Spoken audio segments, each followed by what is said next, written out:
Hey everybody, welcome to another edition of MagicReview.com. Today we've got Liar by Robert Baxt. This is a lie detector effect, and it makes a noise that sounds something like this if you're telling a lie. So, I gave this product 5 stars. Oh, excuse me, 4 stars. Oh, I really like this product a lot.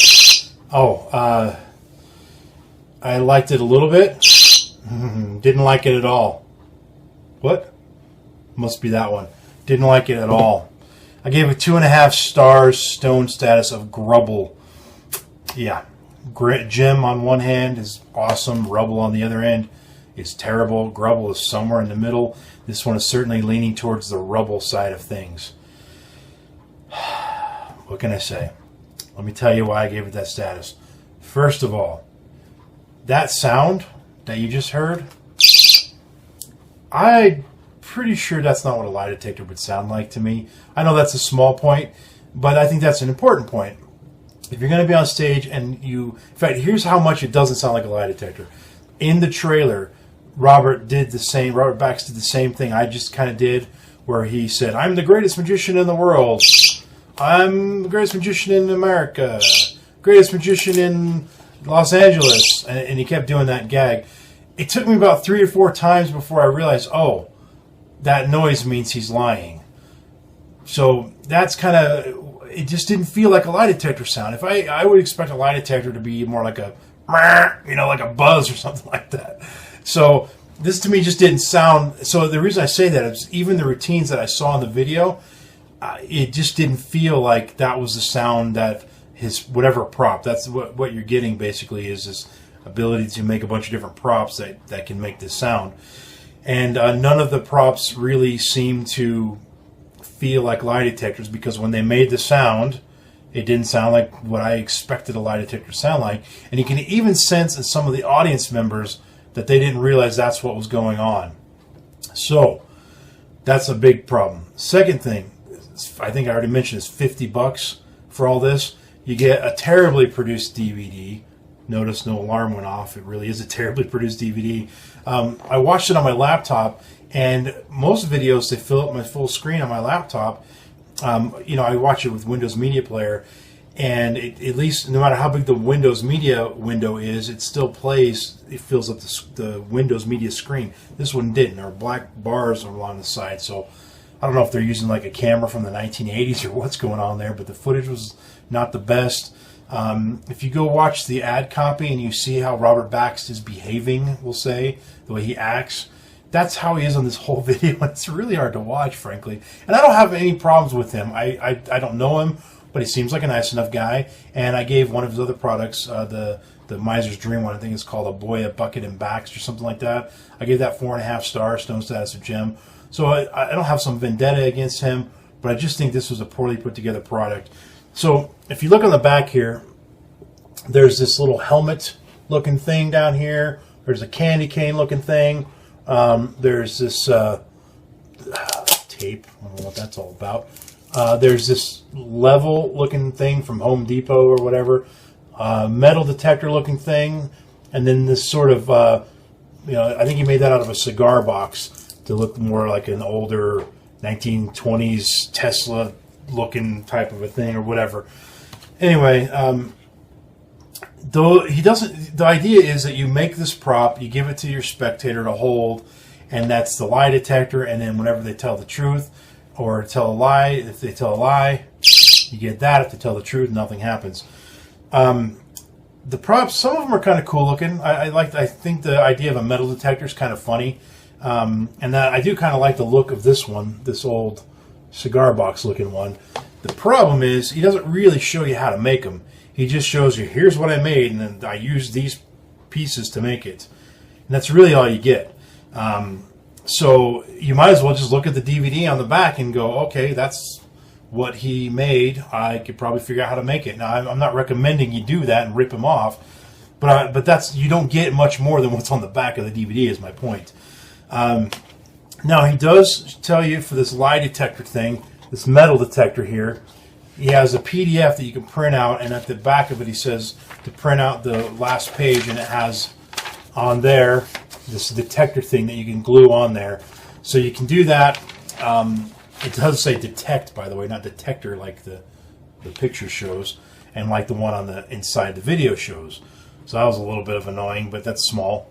The other thing is, these are sort of arts and craftsy types of things that some of the ideas are pretty simple, pretty easy to do, but some of them you could have used a little bit more detail and explained to us how he did what he did. But instead, he just showed us the props he used, and that's the end of it. Further, he had a friend, Dorian LaChance, who Robert Baxt felt made an upgrade or an update, made the lie detector, metal detector thing look better. And he said, oh, here's Dorian to show us how he did it. So it cuts to a clip of Dorian LaChance, and basically it's like Dorian's holding his camera up here, his iPhone probably, and holding the object with his other hand, showing it to us.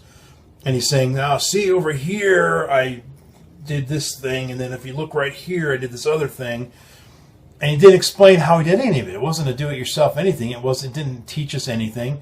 It just showed you what he did to his. Well, that would almost be fine if it weren't for the fact that a couple of things that he did, there's no clarity on how he did them. They weren't explained at all, and they're not simple things that you can just, oh, there, I see it, and I can go do it.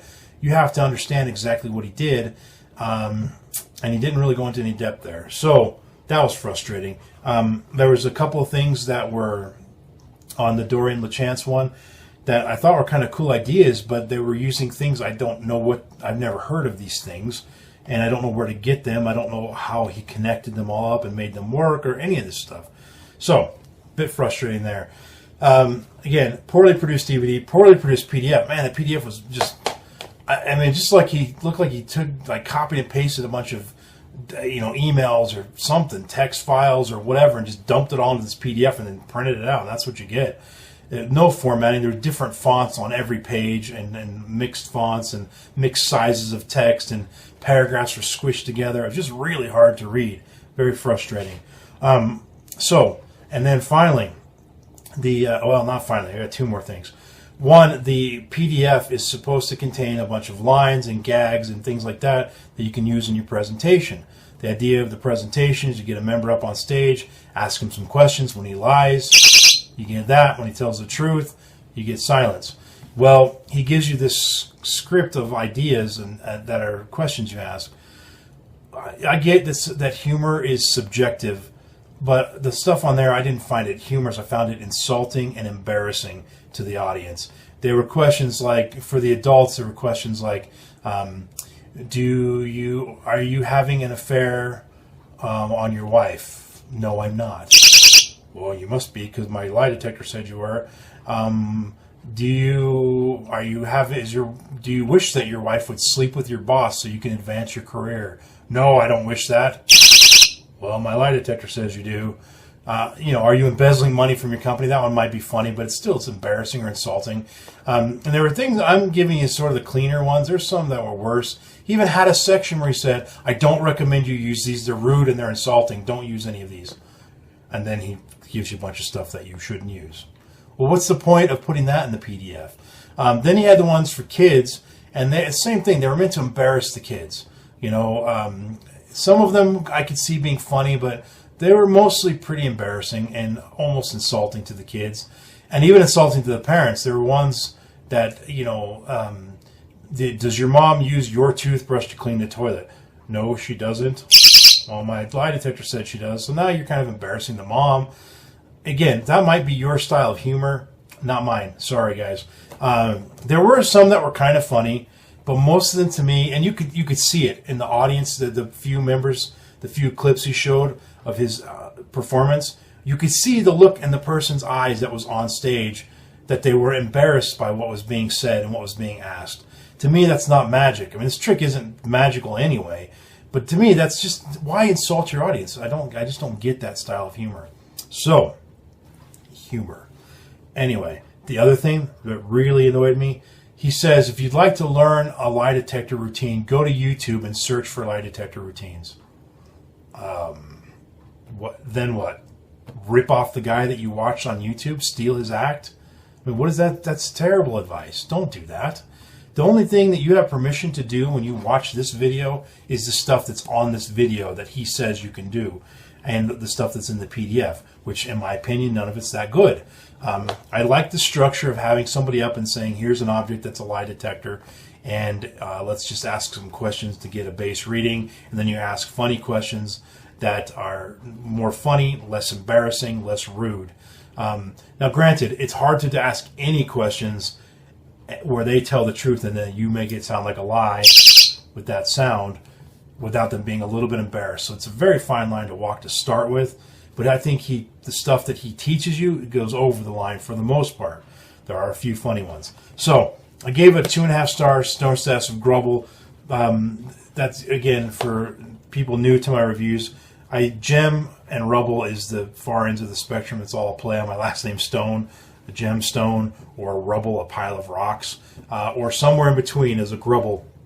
And this one's a Grubble. And it's sort of leaning towards the Rubble side. I almost went with a 2-star Stone Status of Rubble. The reason I say Rubble-ish is because the PDF looks like crap. It's hard to read.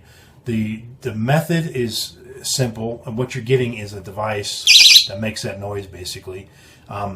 So the method's okay, but I don't like that sound. I think that sound is not a good sound for a lie detector. I think that the fact that you're not taught how to make any of these props is crap. I think that the DVD was poorly put together in the first place. It just feels like they threw it all together trying to make a quick buck, a quick $50. And that was the other thing why I gave it a Grubble, because that's a high price to pay.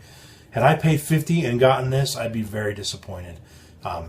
As you know, I don't have to pay for these things, but this is one if I paid $20 for it, I still don't think I would have been very happy with it.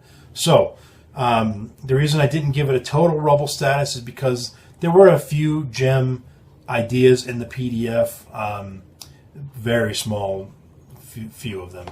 And overall, the concept of the routine, which is not even original with Robert Baxt, but the concept and this structure I thought was kind of okay. So I thought it did have a few highlights. And I do like the idea of the metal detector wand, and the way you make one is very easy, actually.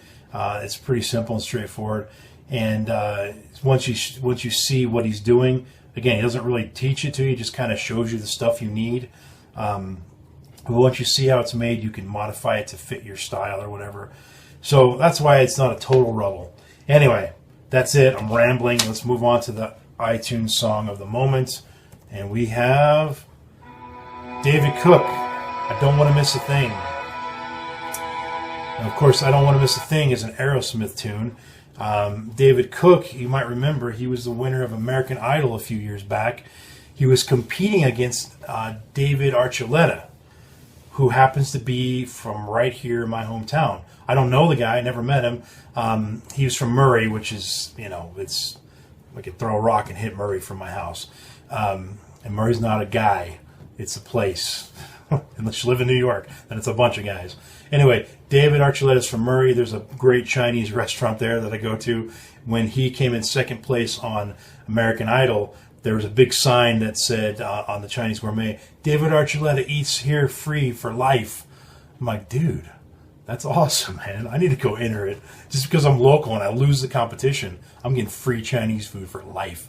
Anyway, I think David Cook was the right pick, by the way. I like his style of music much better than David Archuleta's.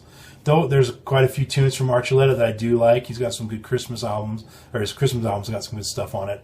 But David Cook was the right choice.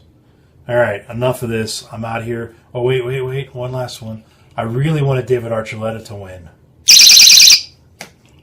That's it for me, guys. Peace and out.